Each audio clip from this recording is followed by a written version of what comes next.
बसंत ऋतुर मीठा पवन धीरे धीरे बहुला। गछ माने प्रीड़ फूल भरी जाइथिले। पक्षी माने मधुर स्वर रे गीत गाउथिले। समग्र गाँव रे एक आनंदमय परिवेश हो जाइथिला। आज थिला सरस्वती पूजा।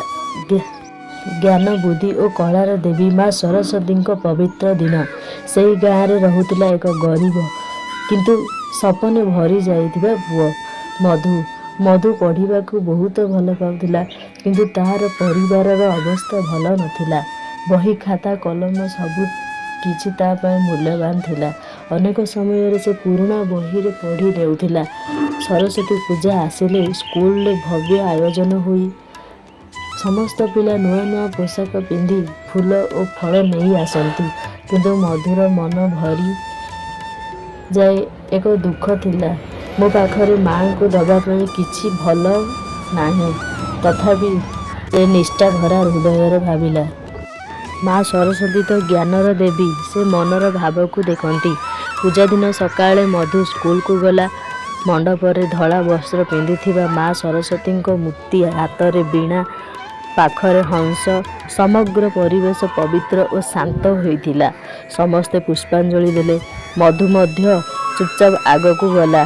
ता हाथ रे केवल गोटे छोट फूल और एक पुराना कलम थिला। से आखि बंद करी प्रार्थना कला, हे माँ सरस्वती, मते धन नुहे, मते सत्य ज्ञान दियो।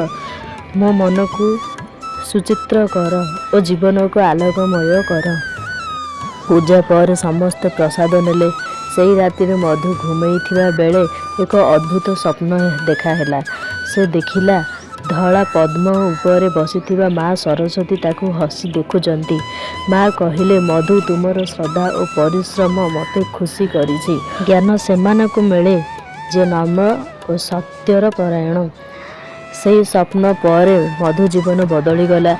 से आउ अधिक मन लगाई पाठ पढ़ाक लगिला। गुरुजी माने तार प्रशंसा कले।